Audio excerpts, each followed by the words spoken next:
हुकूमत पार्लियामेंट के मुश्तरका इजलास में कानून साजी की कोशिश में कामयाब होगी या अपोजिशन मुखालफत कर पाएगी? आज दोनों का कड़ा इम्तिहान है। हुकूमत इलेक्ट्रॉनिक वोटिंग मशीन के इस्तेमाल और ओवरसीज़ पाकिस्तानियों को वोट के हक समेत इंतखाबी इस्लाहात के अलावा भी कई अहम बिल मंजूरी के लिए पेश करेगी। इसी पर मजीद अपडेट लेंगे नुमाइंदा जियो न्यूज़ नौशीन यूसुफ से। नौशीन, कौन कौन से मुतनाज़ बिल्स हैं और इनकी मंजूरी का कितना इम्कान है? जी बिल्कुल, हुकूमत पहले एक दफ़ा मुश्तरका इजलास इसीलिए जो है मुलतवी कर चुकी थी क्योंकि वो नंबर गेम उस टाइम पूरे नहीं कर पा रही थी। लेकिन अब आज जो है कौमी पार्लियामेंट का मुश्तरका इजलास जो है वो दिन 12 बजे हो रहा है और इसका जो एजेंडा है उसके मुताबिक हुकूमत जो मुतनाज़ बिल्स हैं 20 से ज़ायद के बिल्स हैं जो कि मंजूरी के लिए पेश किए जा रहे हैं। 60 नुकाती एजेंडा है आज और इसमें इलेक्शन एक्ट तरमीमी बिल और इलेक्शन एक्ट तरमीमी बिल दोनों पेश किए जा रहे हैं। जो इलेक्शन एक्ट तरमीमी बिल है वो इलेक्ट्रॉनिक वोटिंग मशीन के इस्तेमाल से मुतालिक है, नादरा को वोटर फहरिस्तों का इख्तियार देने से मुतालिक है, जबकि जो तरमीमी बिल 2 है वो इंटरनेट वोटिंग जो है समंदर पार पाकिस्तानियों को उसको दिए जाने से मुतालिक है। ये दोनों बहुत मुतनाज़ बिल है। कौमी असम्बली ने इनकी मंजूरी दी थी लेकिन इनको सेनेट ने मंजूर नहीं किया था। इसके अलावा कुलभूषण जाधव को जो है अपील का हक देने से मुतालिक जो बिल है वो भी आज जो एजेंडा में शामिल है। इसके साथ इंसदाद जिनसी ज्यादती तहकीकात और ट्रायल बिल और जो रेप केसेस हैं उनकी इसके मुतालिक है, खुसूसी तहकीकाती टीम्स और खुसूसी अदालतें तश्कील करने से मुतालिक है। जबकि क्रिमिनल लॉ में तरमीम का बिल भी जो कि खवातीन के जो और बच्चों के खिलाफ जो जिनसी ज्यादती की रोकथाम के हवाले से। जी नौशीन, ये बताइएगा कि हुकूमत को बिल्स की मंजूरी के लिए पार्लियामेंट का मुश्तरका इजलास क्यों तलब करना पड़ा? जी बिल्कुल, ऐसा होता है कि जो कौमी असेंबली या सेनेट में से किसी एक हाउस से कोई बिल अगर मंजूर नहीं हो पाता है तो फिर एक ऐवान से मंजूर हो जाए, दूसरे से ऐवान से मंजूर ना हो पाए तो फिर उस बिल को जो है पार्लियामेंट के मुश्तरका इजलास में भेजना पड़ता है। तो इसलिए वो तमाम बिल्स जो कि कवानीन जो मुतनाज़ हो चुके थे, ज़्यादातर कुछ इसमें नॉन कंट्रोवर्शियल कवानीन भी हैं लेकिन ज़्यादातर मुतनाज़ कवानीन थे जिनको हुकूमत को मंजूर कराना था, जिसमें इलेक्ट्रॉनिक वोटिंग मशीन और इंटरनेट वोटिंग जो है सबसे इंपॉर्टेंट है और कुलभूषण जाधव को अपील का हक देने से मुतालिक जो है वो बिल जो है वो इसलिए इनको जो है अब मुश्तरका इजलास में पेश करना पड़ा। जो नंबर गेम्स है वो इस वक्त हुकूमत की फेवर में 221 के करीब हुकूमत के इत्तेहादी और हुकूमत के अरकान है। जी बहुत बहुत शुक्रिया नौशीन, हम आपसे मजीद अपडेट्स भी हासिल करते रहेंगे।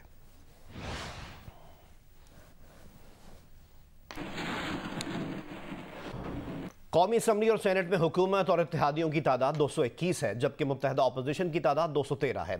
सेनेटर दिलावर खान ग्रुप के पास भी 6 नशिस्तें हैं। दोनों ऐवानों में मौजूद अरकान की कुल तादाद 440 है। पार्लियामेंट के मुश्तरका इजलास में बिल्स की मंजूरी के लिए ऐवान में मौजूद अरकान की सादा अक्सरियत दरकार होगी। कौमी असम्बली और सेनेट के दोनों ऐवानों में अरकान की कुल तादाद 442 में से मौजूद अरकान की तादाद 440 है। कौमी असम्बली के कुल अरकान की तादाद 342 है जिसमें से एक नशिस्त रुकन कौमी असम्बली परवेज मलिक के इंतकाल की वजह से खाली है। इस तरह कौमी असम्बली के अरकान की मौजूदा तादाद 341 है। कौमी असम्बली के ऐवान में तहरीक इंसाफ और उसके इत्तेहादियों की कुल तादाद 178 बनती है जिसमें तहरीक इंसाफ के 156, इत्तेहादी जमातों MQM पाकिस्तान के 7, पाकिस्तान मुस्लिम लीग काफ के 5, GDA के 3, बलूचिस्तान अवामी पार्टी के 5, जमहूरी वतन पार्टी और अवामी मुस्लिम लीग का एक रुकन मौजूद है। एक आज़ाद रुकन की भी हुकूमती इत्तेहाद को हिमायत हासिल है। इस तरह हुकूमत को कौमी असम्बली के 179 अरकान की हिमायत हासिल है। कौमी असम्बली में अपोजिशन जमातों के अरकान की इस वक्त तादाद 162 बनती है जिसमें 3 आज़ाद अरकान भी शामिल हैं। सेनेट के 100 के ऐवान में 99 अरकान मौजूद हैं। इसहाक डार हलफ न उठाने की वजह से ऐवान का ताहाल हिस्सा नहीं। सेनेट के 100 अरकान में से इसहाक डार के बगैर अपोजिशन अरकान की तादाद 51 है। इसमें पीपल्स पार्टी के 21, मुस्लिम लीग नून के 16, नेशनल पार्टी के 2, PK मैप के 2, जमीयत उलमा इस्लाम के 5, BNP के 2 और ANP के 2 और जमात इस्लामी का 1 रुकन शामिल है। हुकूमती इत्तेहाद को देखें तो सेनेट में PTI के 27, बलूचिस्तान अवामी पार्टी के 9, MQM पाकिस्तान के 3, मुस्लिम लीग फंक्शनल का 1, मुस्लिम लीग काफ का 1 और फाटा के 1 सेनेटर की हिमायत हासिल है। इस तरह हुकूमती इत्तेहाद की तादाद 42 बनती है। सेनेट में दिलावर खान ग्रुप की 6 नशिस्तें हैं। पार्लियामेंट के दोनों ऐवानों में हुकूमत और उसके इत्तेहादी अरकान की तादाद 221 और अपोजिशन के अरकान की तादाद 213 बनती है। ताहम पार्लियामेंट के मुश्तरका इजलास में जो भी बिल पेश होंगे उनकी मंजूरी के लिए ऐवान में मौजूद अरकान की सादा अक्सरियत दरकार होगी। हुकूमत इलेक्ट्रॉनिक वोटिंग मशीन के इस्तेमाल और समंदर पार पाकिस्तानियों को वोट का हक देने समेत इंतखाबी इस्लाहात के अलावा भी कई अहम कवानीन मंजूर कराना चाहती है। मुत्तहिदा अपोजिशन मुखालफत में डट गई है। मुतनाज़ कानून साजी रोकने के लिए अपोजिशन ने क्या हिकमत अमली तैयार की है और हुकूमती इत्तेहादी जमातें कहाँ खड़ी हैं, ये बता रहे हैं इस्लामाबाद से आसिफ बशीर चौधरी अपनी इस रिपोर्ट में।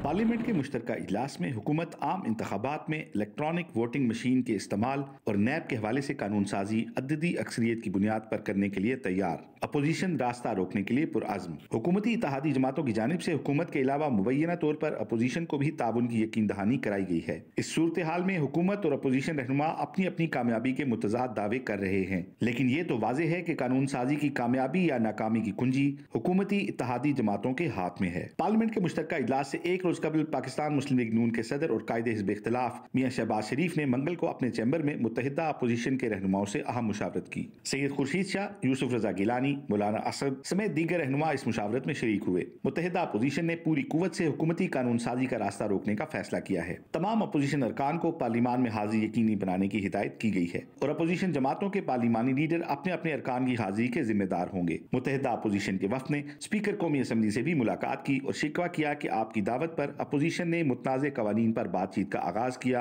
मगर हुकूमत मुश्तरका इजलास बुला रही है। स्पीकर साहब, अब बताएं तौहीन किसकी हुई? स्पीकर असद कैसर ने कहा कि वो हुकूमती वज़रा को बुलाकर इस मामले पर बात करेंगे कि इतनी जल्दी में इजलास बुलाने की क्या जरूरत थी। अपोजिशन ज़राए का कहना है कि स्पीकर इस मुलाकात में बेबस दिखाई दिए। Asif Bashir Chaudhry, Geo news, parliament house, Islamabad. मुशीर पार्लिमानी उमूर बाबर अवान ने कहा है कि इत्तेहादी जमातें हुकूमत के साथ हैं और इसके हक में वोट देंगी। जियो न्यूज़ से गुफ्तगू करते हुए बाबर अवान का कहना था कि कानून अवामी मफाद के लिए है, किसी को फ़ायदा देने के लिए नहीं। अपोजिशन के साथ बातचीत का दरवाज़ा आज भी खुला रखेंगे। अपोजिशन को अक्लमंदी का मुजाहरा करना चाहिए।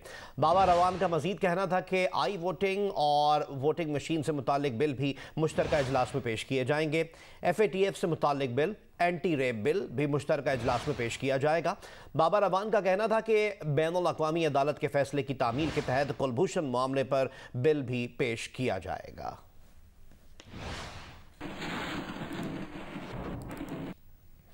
पीपल्स पार्टी के रहनुमा शहरी रहमान ने कहा है कि आज होने वाला मुश्तरका इजलास तारीख में पार्लियामेंट को तोड़ने के मुतरादिफ समझा जाएगा। इदारा जाती और धोखादही की बुनियाद पर कोई भी इलेक्शन तस्लीम नहीं किया जाएगा। एक बयान में शहरी रहमान का कहना था कि हुकूमत मांगे तांगे की अक्सरियत के जरिए बिल्स बुलडोज करने की कोशिश कर रही है। हुकूमत की यह मसनूई अक्सरियत ताश के घर की तरह गिरेगी।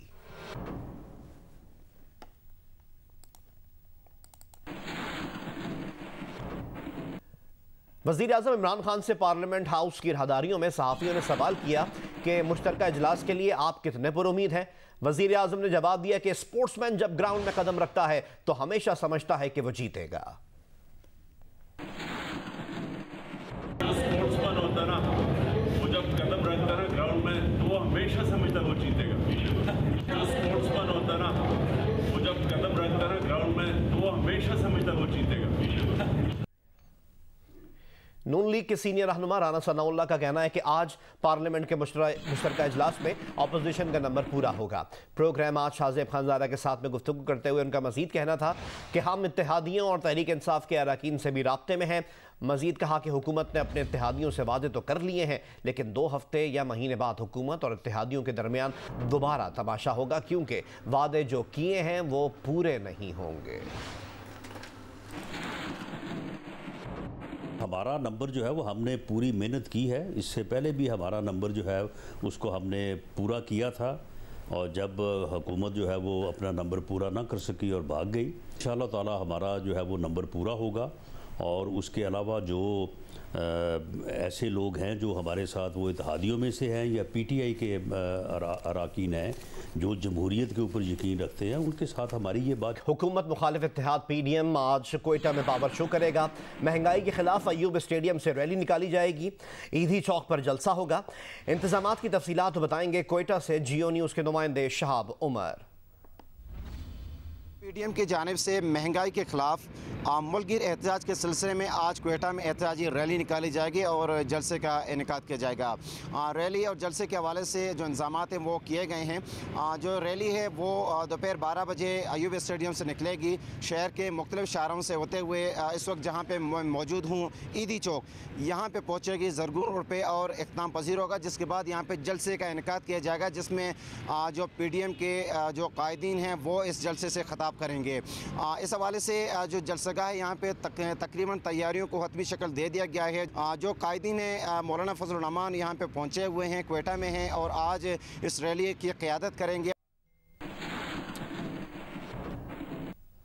गिलगित बल्तिस्तान के साबिक चीफ जज के वकील और बेटे अहमद हसन ने इंकशाफ किया है कि उनके वालिद जज रिटायर्ड राना शमीम को कोरोना से पहले लंदन गए थे, जहां उनकी नवाज शरीफ से मुलाकात हुई थी और उनका नवाज शरीफ से बराह रास्त रब्ता था। अहमद हसन राना ने कहा कि जब नवाज शरीफ जेल में थे तो वो भी उनसे मिलने गए थे। अहमद हसन ने प्रोग्राम आज शाहजेब खानजादा के साथ में मेज़बान के इस सवाल पर कि हलफनामा लंदन से क्यों नोटराइज करवाया, अहमद हसन राना ने प्रोग्राम के दौरान ही अपने वालिद राना शमीम को कॉल भी की और जवाब में कहा कि वालिद साहब कह रहे हैं नो कमेंट्स। अहमद हसन ने फैसल वाडा के इल्जामात पर उन्हें कानूनी नोटिस भिजवाने का भी ऐलान किया। अगर बतौर फर्जंद, ये आपको पता है वो नवाज शरीफ साहब से कब मिले आखिरी दफा? पिछले साल गए थे मेरे ख्याल से, कोविड से पहले। कोविड से पहले नवाज शरीफ साहब वहीं थे तो मुलाकात हुई थी, इतना पता है आपको? मुलाकात हुई थी, वालिद साहब की हुई थी। नवाज शरीफ साहब से मुलाकात हुई थी वहाँ? जी जी हुई थी, बिल्कुल। तो उस मुलाकात के लिए जाहिर है वो किसी से राब्ते में होते होंगे, हसन हुसैन नवाज से राब्ते में रहे? नहीं जी, उनका डायरेक्ट राब्ता रहा है नवाज शरीफ साहब से। नवाज शरीफ साहब से डायरेक्ट राब्ता उनका रहा है और वो कोविड से पहले के दौरान नवाज शरीफ साहब से जाके भी मिले हैं, तो अब भी मिले होंगे। वो उनके लॉयर रह चुके हैं जी, कोई नई बात नहीं है। इसमें भी उनके लॉयर रह चुके हैं। जब नवाज शरीफ साहब अरेस्ट हुए थे तो मैं उस वक्त असिस्टेंट एडवोकेट जनरल पंजाब था और मेरे कोलीग्स आए तो उन्होंने कहा कि जी हमने जाना है मिलने, आप चले हमारे साथ। तो मैं गया और मैं जेल में उनसे मिला भी, सब लोग वहाँ थे, मुसद्दक मलिक साहब भी बैठे थे, मरियम औरंगजेब साहिबा भी थी। तो जेल में जब मैंने उन्हें बताया कि जी मैं उनका बेटा हूँ तो बड़ी खुशी से मिले, क्योंकि उनके दोस्त थे। लंदन में क्यों कराई थी उन्होंने ये नोटरी, और वहीं क्यों कराई थी जहाँ पे नवाज शरीफ साहब की मेडिकल रिपोर्ट्स पास आई? इजाजत देते हैं तो मैं कॉल कर लेता हूँ। भाई मेरा फोन दें, मेरा मोबाइल की तरह लाए प्लीज। तो जी मेरे कॉल मिल गई तो ठीक है। जी नहीं, मैंने तो अभी तक आपसे ये सवाल नहीं किया हुआ, इसलिए मुझे नहीं पता। आप इसका जवाब देना चाहेंगे वरना आपकी मर्जी है, आप नो कमेंट्स कह सकते हैं। अच्छा जी चलो ठीक है, थैंक यू। वो अभी कह रहे हैं कि जी नो कमेंट्स। बतौर वकील आप मुझे सिर्फ ये बता दीजिए, अगर ये अदालत ने सवाल उठाया कि वो 4 साल खामोश क्यों थे, सुप्रीम जुडिशल काउंसिल को फौरी तौर पर क्यों नहीं उन्होंने बताया, तो क्या नवाज शरीफ को रिलीफ दिलाने के लिए, क्योंकि उनका ज़ाती ताल्लुक भी बहुत ज्यादा है नवाज शरीफ साहब से? जीबी जो है एक डिफरेंट टेरिटरी है और कॉन्स्टिट्यूशनली उसका एक डिफरेंट टेरिटरी है। उसके एक चीफ जस्टिस एक दूसरे territory Pakistan, honourable Pakistan, my beloved Pakistan I would say की टेरिटरी के बारे में कुछ कहना चाहेंगे तो उसके लिए सोच समझने के लिए टाइम तो चाहिए ना, इतना आसान तो नहीं होगा। सब 3-4 साल चाहिए। आप अभी बहुत यंग हैं, आप जब इस पोजीशन पर पहुंचेंगे तब मैं आपसे पूछूंगा कितना आसान और कितना टाइम चाहिए। मगर उस सब के दरमियान में नवाज शरीफ साहब उनके दोस्त भी हैं, उससे मुलाकातें भी होती रही हैं, ये सच बताने के लिए उन्हें इतना टाइम लग गया, अगर ये सच है? देखें जी, ये तो फिर आप राना मोहम्मद शमीम साहब से पूछें। एवनफील्ड रेफरेंस में मरियम नवाज की सजा के खिलाफ अपील, नए हक़ाइक़ की रोशनी में सजा खत्म करने की मुतफ़्फ़रिक़ दरख्वास्त और नैब की जानिब से जमानत मनसूख करने की दरख्वास्तों को यकजा करके आज इस्लामाबाद हाई कोर्ट में समाअत होगी। अदालत ने मरियम नवाज के वकील इरफान कादिर की जानिब से उठाए गए सवालात पर भी नैब को जवाब देने की हिदायत कर रखी है। जस्टिस आमिर फारूक और जस्टिस मोहसिन अख्तर क़यानी पर मुश्तमिल बेंच समाअत करेगा। दुनिया के आलूदा तरीन शहरों की फहरिस्त में लाहौर अब से कुछ देर पहले तक पहले नंबर पर था, तहम अब दिल्ली आलूदगी में सबकत ले गया है। कराची 9वें नंबर पर है। पंजाब में फ़ज़ाई आलूदगी में तशवीशनाक हद तक इजाफा हो गया है। मज़ीद तफसीलात बताएंगे लाहौर से जियो न्यूज़ के नुमाइंदे सुहेल इमरान। लाहौर के शहरियों की एक ही दुआ है कि बारिश हो या तेज़ हवाएं चलें ताकि आलूदा फ़ज़ा साफ़ हो सके। अगर हम दुनिया के आलूदा तरीन शहरों की बात करें तो आज भी लाहौर जो है वो आलूदा तरीन शहरों की सफ़ में शामिल है। यहाँ पर फ़ज़ा में आलूदा जो ठोस ज़र्रात हैं उसकी वजह से शहरियों को सांस लेने में दुश्वारी का सामना, और सबसे ज़्यादा जो प्रॉब्लम हो रही है वो बच्चों को और बुजुर्गों को हो रही है, उनको सांस लेने में दुश्वारी का सामना करना पड़ा। पंजाब की काबीना कमेटी है उसके कल गुज़िश्ता रोज़ उसका इजलास हुआ था, उसमें कुछ तजावीज़ सामने आई थी और उसमें से एक तजवीज़ ये भी थी कि दफातर और स्कूलों के औकात कार तब्दील कर दिए जाएँ। एक तरफ फ़ज़ाई आलूदगी जिसकी वजह से शहरी परेशान है, तो दूसरी तरफ डेंगू के वार भी जारी हैं। गुज़िश्ता 24 घंटे की अगर हम बात करें तो 314 केसेस पंजाब में आए और सबसे ज़्यादा केसेस लाहौर में आए जो कि 219 रहे। ना सिर्फ फ़ज़ाई आलूदगी को कम करने के लिए और ना ही डेंगू को कम करने के लिए, डेंगू के वार कम हो सके उसके तदारक के लिए अभी तक अमली इक़दाम शहर भर में होते हुए नजर नहीं आ रहे। उधर मुल्तान में स्मॉग की सूरत हाल के मुतालिक हमें आगाह करेंगी नुमाइंदा जियो न्यूज़ महमूना सईद। जी, मुल्तान में भी आजकल स्मोक का राज है और गुज़िश्ता चंद रोज़ से सुबह से लेकर दोपहर तक स्मोक का सिलसिला जारी रहता है। दोपहर के बाद हल्का सा मौसम जो है वो क्लियर होता है, लेकिन उसके बाद एक बार फिर से जैसे ही शाम का शुरू होती है तो स्मोक का सिलसिला एक बार फिर से शुरू हो जाता है। आइंदा चंद रोज़ तक जो है मुल्तान में स्मोक मज़ीद बढ़ने का खदशा भी जाहिर किया जा रहा है। मुल्तान में अब तक रवायती भट्टे भी उसी तरह से ही चल रही हैं। अब तक मुकम्मल तौर पर तमाम भट्टों को ज़िगज़ैग टेक्नोलॉजी पर मुंतकिल नहीं किया गया और कूड़े को आग लगाने के ऊपर पाबंदी है, उसके ऊपर भी अमल दरामद नहीं हो रहा है। फैक्ट्रीज और इसके साथ ही साथ जो है भट्टों और कूड़े को आग लगाने वालों के खिलाफ कार्रवाई कर रही हैं और एयर क्वालिटी इंडेक्स जो है वो रोज़ बरोज़ मुतासिर होकर फ़ज़ाई आलूदगी से ख़राब होता जा रहा है, जो इंसानी सेहत के ऊपर बुरे असरात मुरतब कर रहा है। जी, पाकिस्तान में कोरोना के मुस्बत केसेस की शरह 8.8% पर आ गई है। NCOC के मुताबिक 24 घंटों के दौरान कोरोना के 32,006 टेस्ट किए गए, 270 नए मुस्बत केसेस सामने आए हैं। गुज़िश्ता रोज़ कोरोना से मजीद 10 अफराद इंतकाल कर गए।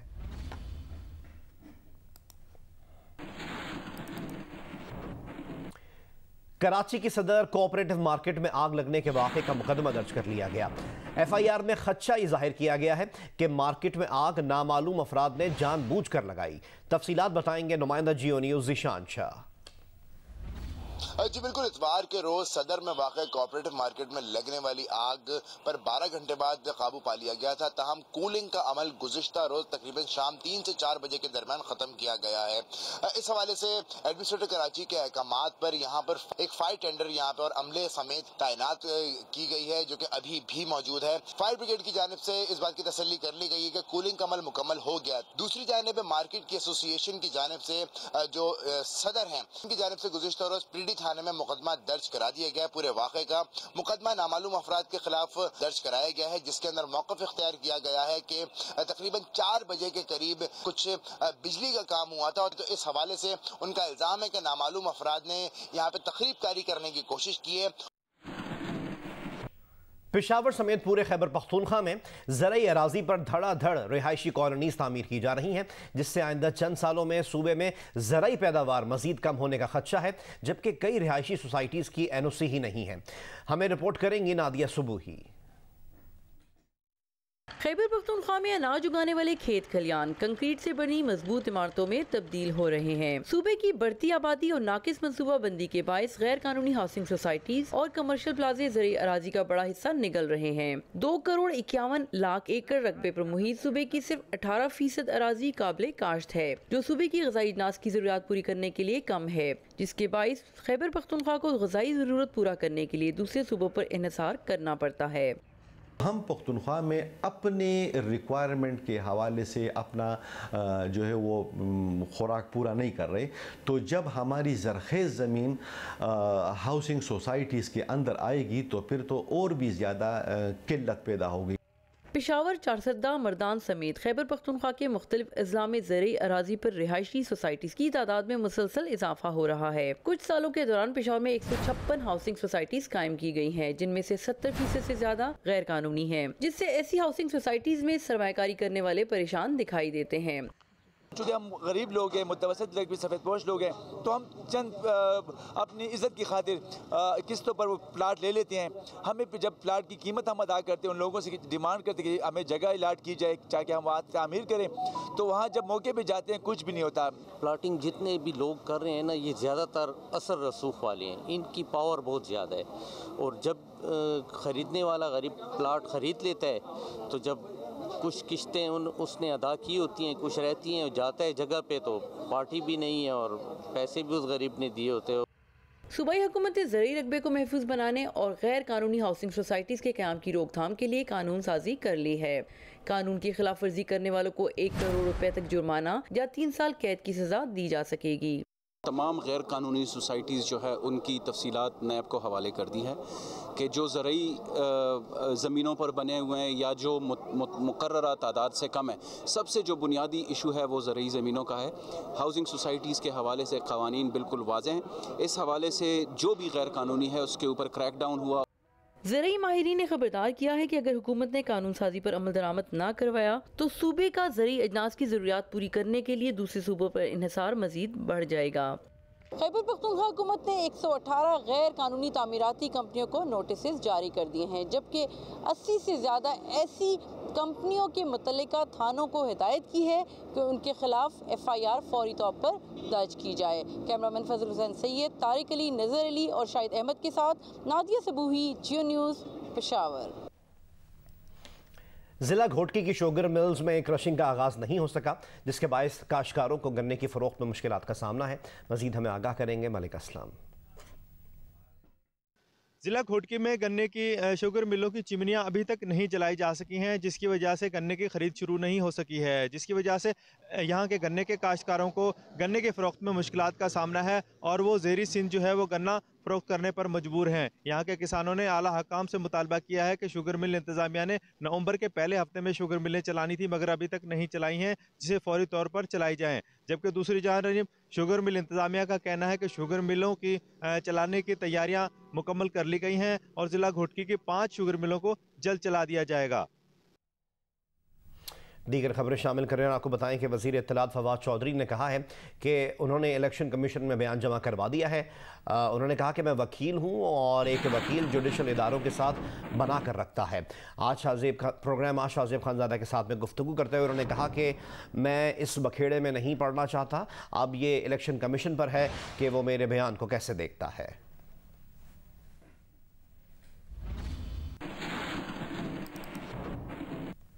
डेंगू की सूरत हाल के मुतालिक आपको अपडेट करें। सरगोदा में डेंगू के मरीजों की तादाद में इजाफा हो रहा है। मेट्रोपॉलिटन कॉरपोरेशन ने डेंगू मच्छर के खात्मे के लिए अभी तक स्प्रे नहीं किया है। मजीद बता रहे हैं नुमाइंदा जियो न्यूज़ मलिक मोहम्मद असगर। जी, ज़िला सरगोदा में डेंगू से मुतासरा जो मरीज़ हैं उनकी तादाद में कमी की बजाय इजाफा होता चला जा रहा है। जो महकमा सेहत के जो सरकारी अस्पताल हों या प्राइवेट अस्पताल हों, वहाँ डेंगू से मुतासरा जो मरीज़ों की तादाद है उसमें इजाफा हो रहा है। इस हवाले से हमें महकमा सेहत के ज़राए ने ये भी बताया है कि चूँकि शहरी SOP पर अमल नहीं कर रहे, जिसकी वजह से इसके मरीज़ों की तादाद में इजाफा हो रहा है। जो मेट्रोपॉलिटन कॉरपोरेशन सरगोदा है उसकी तरफ से भी ताहाल किसी किस्म का ना तो स्प्रे किया गया है और ना ही डेंगू के खात्मे के लिए कोई अमली इकदाम किए जा रहे हैं। उसके मुकाबले में जो कोरोना है, कोरोना के मरीज़ों की तादाद में कमी वाक़ हो रही है। आज भी कोरोना के जो है 35 मरीज़ DHQ टीचिंग अस्पताल में ज़ेरे इलाज हैं, जिनमें से एक भी ऐसा मरीज़ नहीं है जिनकी हालत तशवीशनाक हो। हाफिजाबाद में सुई गैस फराहमी की तकरीब में हवाई फायरिंग करने वाले मुलजिम को गिरफ्तार करके असलहा बरामद कर लिया गया।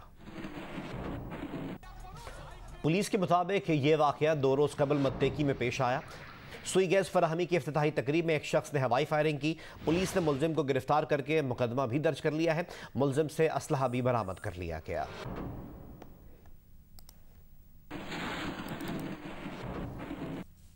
हैदराबाद की गुंजान आबादी वाले इलाकों से गुजरने वाले फलेली नहर पर बने पुल की हिफाजती दीवारें टूट फूट का शिकार हैं। किसी भी वक्त बड़ा हादसा हो सकता है। मजीद बताएंगे जियो न्यूज़ के नुमाइंदे अली नईम। जी बिल्कुल, मैं इस वक्त फुलेली नहर के नूरानी बस्ती पुल पर मौजूद हूँ, जिसकी हिफाजती दीवारें न सिर्फ खस्ता हाल हो चुकी हैं बल्कि टूट का भी कई मकामात से शिकार हो चुकी हैं। हमारे कैमरामैन काजी शकील आपको दिखा सकते हैं कि इस पुल की जो हिफाजती दीवारें हैं वो किस तरह से टूट का शिकार हैं। कई मकामात से क्रैक भी पड़ चुके हैं, कई मकामात से इसके पिलर टूट के गिर चुके हैं और इन जो यहाँ जिन मकामात से टूट का शिकार हुई है उन मकामात को शहरियों ने अपनी मदद आप के तहत कहीं पर रस्सियाँ और कहीं पर डंडे लगाकर उन मकामात को बंद करने की कोशिश की है, जिसकी वजह यह है कि यहाँ पर माजी में कुछ अर्सा कबल भी कुछ लोग यहाँ से नहर के अंदर रात के अंधेरे में गिर भी चुके हैं। यहाँ पर शहरियों का ये कहना है कि हिफाजती दीवार जो है उसकी मरम्मत का काम करवाया जाए, मुताल्लिका इदारों को फिलफौर नोटिस लेना चाहिए इससे कबल कि यहाँ पर कोई नाखुशगवार हादसा पेश आए। जी। स्वात के मरकजी शहर मैंगोरा के वस्त में बहने वाली नदी गंदगी के ढेर में तब्दील हो गई है, जिसके बायस शहरियों को मुश्किलात का सामना है। हमें रिपोर्ट करेंगे महबूब अली। ये मनाजिर है स्वात के मरकजी शहर मिंगोरा की वस्त में बहने वाली नदी के। साफ शफाफ पानी के लिए मशहूर ये नदी आहिस्ता आहिस्ता गंदगी के ढेर में तब्दील हो रही है। गंदगी, बदबू और ताफुन के बाइस इलाका मकीनों के साथ साथ शहर आने वाले लोगों को भी मुश्किलात का सामना है। मिंगोरा में जितनी भी ट्यूबवेल है उनमें अक्सरियत के पानी जहरीला है और वो इस वजह से है कि ये नदी जो पहले इसमें साफ पानी बहती थी अब इसमें गंदा पानी आ रही है। साल 2017 में सूबाई हुकूमत ने खतीर रकम से वाटर एंड सैनिटेशन कंपनी कायम की तो लोगों को उम्मीद हो गई कि अब शहर में पानी की सप्लाई और सफाई का निज़ाम बेहतर हो जाएगा। ताम शहरियों का कहना है कि सफाई का निज़ाम बेहतर होने की बजाय अबतर हो गया है। नदी का हालात देखो कितनी गंदा पड़ा हुआ है, वहाँ सवाल बिल्कुल नहीं आता है। माहिरीन का कहना है कि नदी को साफ करने के साथ साथ इसके दोनों तरफ लिंक रोड्स बनाए जाए तो शहर में ट्रैफिक के मसाइल को भी हल किया जा सकता है। कैमरामैन मोहम्मद जुबैर खान और समीउल्लाह के साथ महबूब अली, जी न्यूज़, स्वात। फैसलाबाद में रेस्क्यू 1122 मुश्किल सूरत हाल से दो चार हो गया है। रेस्क्यू 1122 को रोजाना मौसूल होने वाली जाली और गैर ज़रूरी कॉल्स की तादाद 4,500 से भी तजावुज़ कर गई है, जिससे निपटने के लिए अब गैर ज़रूरी कॉलर्स के खिलाफ कानूनी कार्रवाई का फैसला कर लिया गया है। हमें रिपोर्ट करेंगे इरफानुल्लाह। सर देखें, ये इमरजेंसी हेल्पलाइन है, आपकी फेक कॉल की वजह से किसी की जान का ज़िया हो सकता है। रेस्क्यू 1122 को की गई एक कॉल किसी की ज़िंदगी बचाने का सबब बन सकती है, लेकिन फैसलाबाद रेस्क्यू कॉल सेंटर में काम करने वाले एहलकारों को रोज़ाना 4,500 से ज़ायद गैर ज़रूरी कॉल्स का सामना है। वालिदैन जो अपने बच्चों को मोबाइल पकड़ा देते हैं और गैर ज़रूरी कॉल करते हैं, म्यूज़िकल कॉल होती है, इस तरह की मुख्तलिफ कॉल्स होती हैं जो जिनको एक्चुअली जो इमरजेंसी होती है उनको हम अपनी सर्विस प्रोवाइड नहीं कर सकते। रेस्क्यू हुकाम कहते हैं कि अब गैर संजीदा कॉलर्स के खिलाफ कानूनी कार्रवाई का फैसला किया गया है। डिस्टर्बिंग कॉलर्स हैं उनके अगेंस्ट हम FIR लॉन्च करवाएंगे ताकि उनके अगेंस्ट कानूनी कार्रवाई की जाए और जब कार्रवाई होगी तो 6 माह कैद और 50,000 रुपये जुर्माना, इनमें से कोई एक सज़ा हो सकती है या दोनों भी हो सकती हैं।